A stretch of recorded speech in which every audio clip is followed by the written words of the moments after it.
ચાલો હું ટમેટાનું હાર્વેસ્ટિંગ પણ સાથે સાથે કરી લઉં છું ફ્રેન્ડ્સ.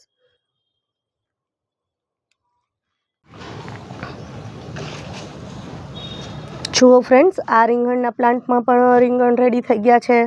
જુઓ, આમાં હું હાર્વેસ્ટિંગ કરી લઉં છું હવે.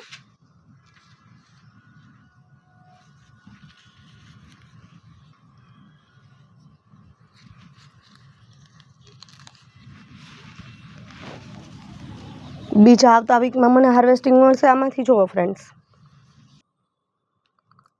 આ આસાનીથી છાલ આને મોસંબીની જેમ જ ઉતરી જાય છે, સંતરાની જેમ જ.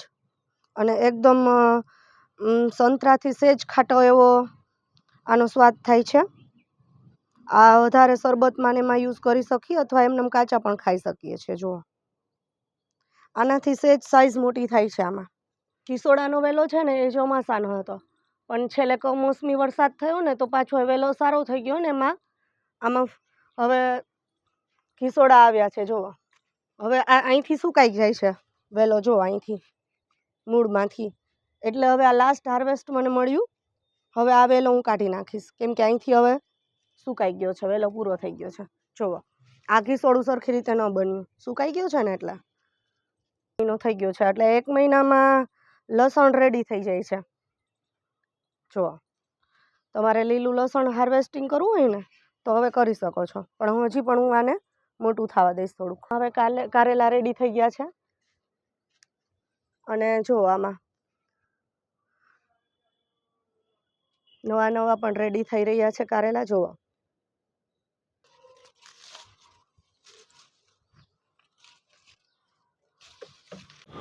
હેલો, જય શ્રી કૃષ્ણ ફ્રેન્ડ. ફરીથી સ્વાગત છે તમારું મારી યુટ્યુબ ચેનલ રાજકોટ ઓર્ગેનિક ગાર્ડનિંગમાં. આજે તમને મારા ગાર્ડનમાં ઉગેલા, ટેરેસ ગાર્ડનમાં ઉગેલા ઓર્ગેનિક શાકભાજીની હાર્વેસ્ટિંગ કરીને બતાવવાની છું. અને નવું શું મેં પ્લાન્ટની ખરીદી કરેલી છે અને નવું શું મેં વાવેલું છે એ પણ હું તમને આ વિડીયોમાં બતાવીશ ફ્રેન્ડ. તો બની રહેજો મારી સાથે આગળ વિડીયોમાં ફ્રેન્ડ્સ. હજી સુધી જો તમે મારી ચેનલને સબસ્ક્રાઈબ ન કરી લીધી હોય, મારી વિડીયોમાં પહેલી વાર આવ્યા હોય, તો પ્લીઝ મારી ચેનલને સબસ્ક્રાઈબ કરી લેજો ફ્રેન્ડ્સ.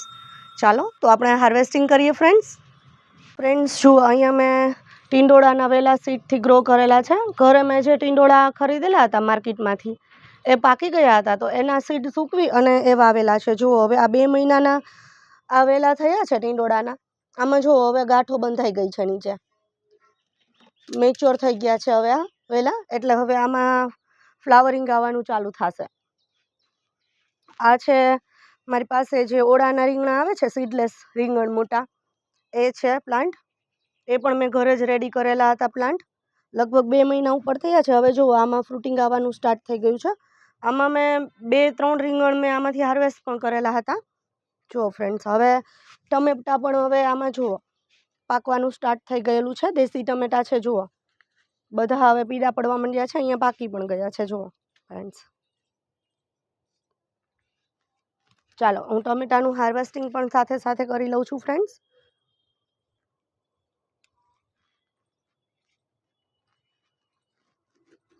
હજી આને 1-2 દિવસ પછી આ રીંગણ પાકશે ને પછી હું હાર્વેસ્ટિંગ કરીશ ટમેટાનું. જો આ છે ને મેં ગાંઠમાંથી વાવેલો હતો વેલો ટીંડોળાનો. આ ગાંઠ મેં મારા પપ્પાની વાડીએ ગાંઠ હતી ને આની ટીંડોળાની, તો એ ગાંઠથી મેં વાવેલો છે આ વેલો. જો અહીંયા પણ એક ટમેટું પાકી ગયું છે, એ હું લઈ લઉં છું.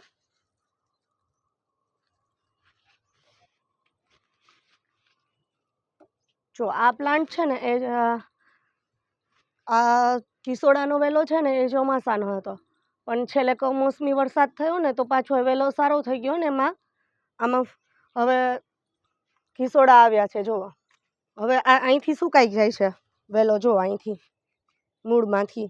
એટલે હવે આ લાસ્ટ હાર્વેસ્ટ મને મળ્યું. હવે આ વેલો હું કાઢી નાખીશ, કેમ કે અહીંથી હવે સુકાઈ ગયો છે, વેલો પૂરો થઈ ગયો છે. જુઓ, આ ખીસોડું સરખી રીતે ન બન્યું, સુકાઈ ગયું છે ને એટલે આ 2 હું હાર્વેસ્ટ કરી લઈશ ખીસોડાને. જુઓ,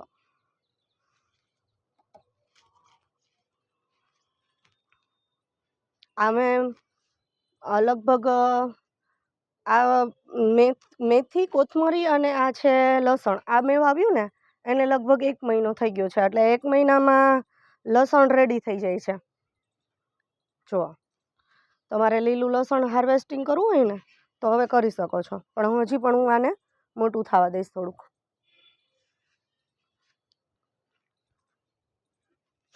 જો અહીંયા કાકડી પણ રેડી થઈ ગઈ છે ફ્રેન્ડ્સ. ચાલો હાર્વેસ્ટિંગ કરી લઉં. દેશી કાકડી છે મારી પાસે આવેલામાં.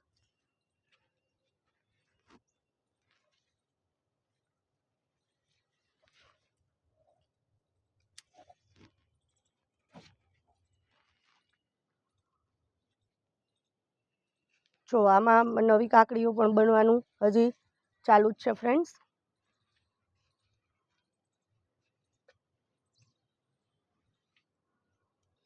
જો આ મારી પાસે થાઈ વેરાયટીનો લીંબુનો પ્લાન્ટ છે. આમાં પણ જો હવે નવું ફ્રૂટિંગ થઈ રહ્યું છે અને ફ્લાવરિંગ પણ આવી રહ્યું છે. આ સાઈડ મારી પાસે જો આમાં લીંબુ રેડી થઈ રહ્યા છે. જુઓ અહીંયા આને હું પાકવા દઈશ. જુઓ લગભગ 4 થી 5 લીંબુ છે મોટા આમાં.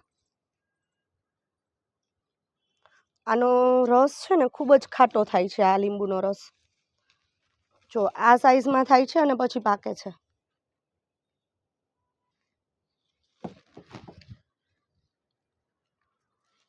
આ પણ રીંગણનો પ્લાન્ટ છે. આ લગભગ મારી પાસે 1 વર્ષ થયા છે. આ પ્લાન્ટ આ પણ રીંગણનો પ્લાન્ટ. આમાં છે ને ઝુમકડા રીંગણા આવે છે. આવડી સાઈઝના થાય છે. એકારે 5-6. આ બાર્બાડોસ ચેરીનો પ્લાન્ટ છે મારી પાસે. આ લગભગ મારી પાસે 2-2.5 વર્ષ થયા છે. જો ફ્રેન્ડ્સ કારેલાના વેલામાં હવે કારેલા રેડી થઈ ગયા છે. અને જો આમાં નવા પણ રેડી થઈ રહ્યા છે કારેલા.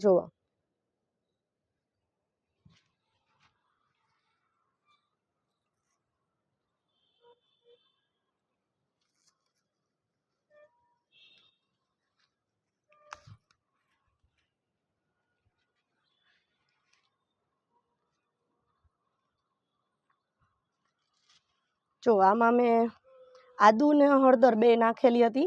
જે આઈ નીકળી ગઈ હતી ને મારી પાસે ઘરે હતી એમાંથી. જો આમાં છે ને જુઓ આદુ ઉગેલું પણ છે. જો અંદર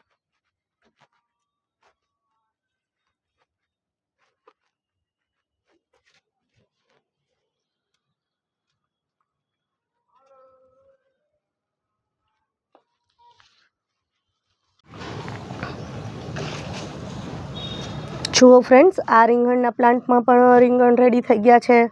જુઓ આમાં હું હાર્વેસ્ટિંગ કરી લઉં છું હવે.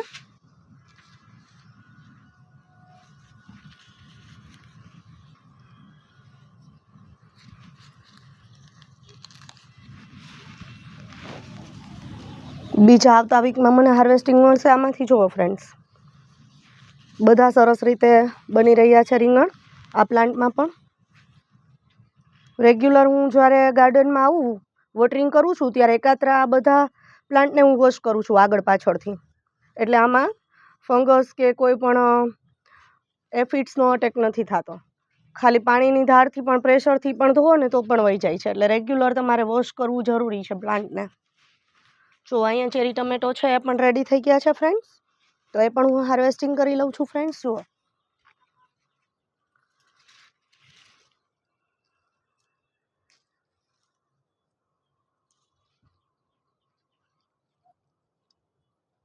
જે દેશી ટમેટા છે, ચેરી ટમેટો દેશી આવે છે એ જ છે વેરાયટી. સ્વાદમાં ખૂબ મીઠા હોય છે. મેં ગયા વીકમાં પણ આ રેડી થઈ ગયા હતા તો મેં હાર્વેસ્ટિંગ કરેલું હતું. અને જે આપણે જાતે ઉગાડેલા હોય ઓર્ગેનિક હોય તો એનો ટેસ્ટ જ અલગ આવે છે.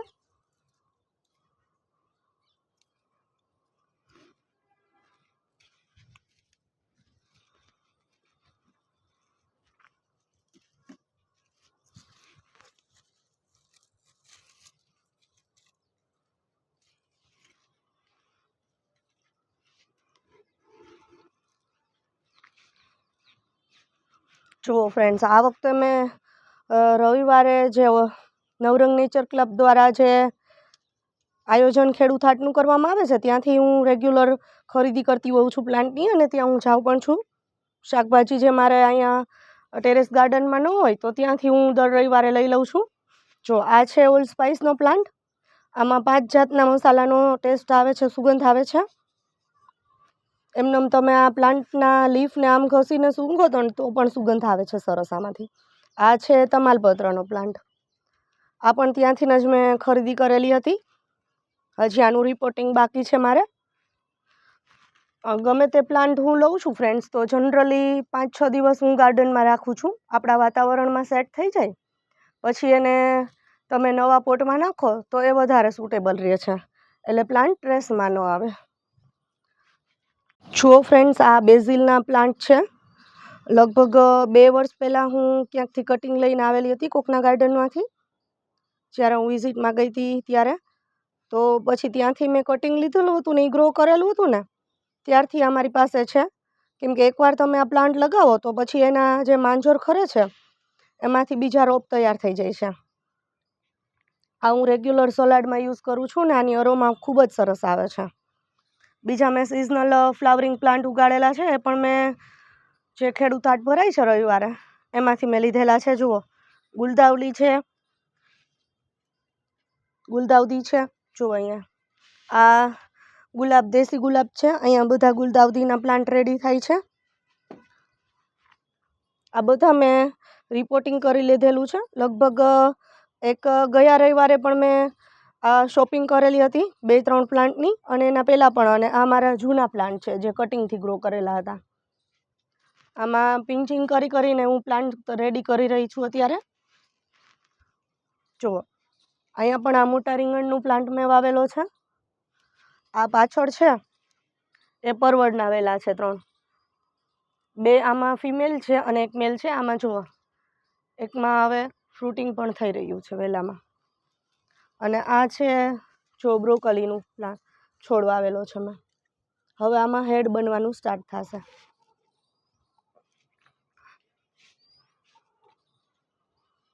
આ તો તમને ખબર જ હશે, મારા વિડીયોમાં હું બતાવતી હોઉં છું.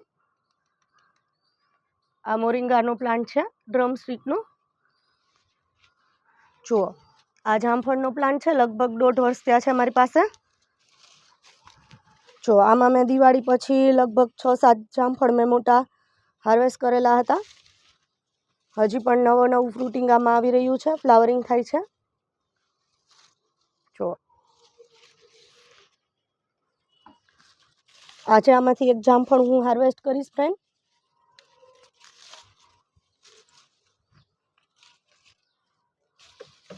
જુઓ, આમાં પણ મેં જગ્યા હતી તો આમાં સાઈડમાં મેં બ્રોકલીના 2 પ્લાન્ટ વાવેલા છે ફ્રેન્ડ્સ. અને આ જો સેતુરનો પ્લાન્ટ છે. આમાં મારે આખા વર્ષમાં 4-5 વાર ફ્રૂટિંગ આવે છે. તમે આમાં એકવાર ફ્રૂટિંગ થઈ જાય પછી આ ડાળી કટ કરી નાખો એટલે નવી ડાળીઓ આવે એમાં પાછું ફ્રૂટિંગ થશે. જો બધામાં એટલું ફ્રૂટિંગ છે.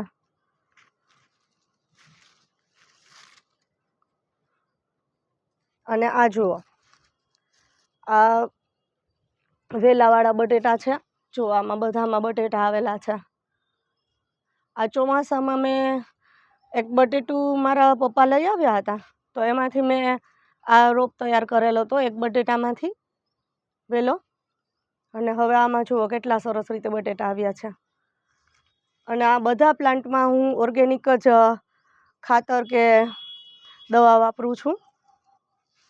ઘરે બનાવું છું દવા અને નીમ ઓઇલ, 2 વસ્તુ હું યુઝ કરું છું. જો આ પ્લાન્ટ જામફળનો છે. આ 6 મહિના થયા છે મારી પાસે.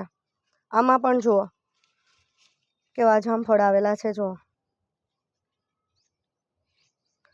આમાં પણ શરૂઆતથી મેં જામફળ આવતા ફ્લાવરિંગ આવતું તો એ હું કટ કરી નાખતી. હવે આ છેલ્લા 15 દિવસમાં જે મેં ફ્રૂટિંગ થયું હતું એ રાખી લીધું છે. તો આ 15 દિવસમાં આવડા જામફળ થયા છે. જુઓ ફ્રેન્ડ્સ, આટલું મને ઓર્ગેનિક હાર્વેસ્ટિંગ આજે મારી ટેરેસ ગાર્ડનમાંથી મળેલું છે ફ્રેન્ડ્સ. જો આજનો આ મારો વિડીયો તમને સારો લાગ્યો હોય તો પ્લીઝ મારી ચેનલને લાઇક, શેર અને સબસ્ક્રાઈબ જરૂરથી કરી લેજો ફ્રેન્ડ્સ. અને કોઈ પણ કોમેન્ટ હોય અથવા સજેશન હોય તો પ્લીઝ મને કોમેન્ટ બોક્સમાં જણાવજો. અને મારો વિડીયો તમને સારો લાગ્યો હોય તો પ્લીઝ મારા વિડીયોને શેર કરી દેજો. ફરી મળીશું આવા જ નવા વિડીયોમાં. ત્યાં સુધી ટેક કેર, બાય ફ્રેન્ડ, જય શ્રી કૃષ્ણ.